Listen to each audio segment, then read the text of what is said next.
তবে কিছু বিষয় খেয়াল রাখতে হবে। যারা বিড়াল পোষে বাসায়, বিড়ালের জন্য কোনো অবহেলা না হয়, কোনো অযত্ন না হয়। বিড়ালের যখন খাওয়ার প্রয়োজন খাবার দিতে হবে, তার যত্নের প্রয়োজন যত্ন করতে হবে।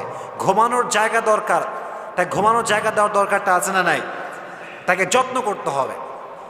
ইভেন হাদিসে এসেছে একজন মহিলা একটি বিড়ালকে আটকে রেখেছিল এবং তাকে খাওয়ার দেয় নাই, তার যত্ন করে না, তাকে ছেড়ে দেয় নাই। হাদিসে এসেছে আল্লাহ তাকে জাহান্নামে নিক্ষেপ করেছে, নাউজুবিল্লাহ পড়ান।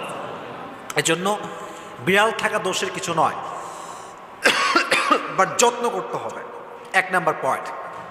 2 নাম্বার পয়েন্ট, নবীজি বলেছেন হাদিসে, যে ব্যক্তি প্রাণীর উপরে দয়াবান হয়, যত্নশীল হয়, রহম করে, আল্লাহ তার উপরে রহমশীল হয়ে যায়। সুবহানাল্লাহ পড়ে।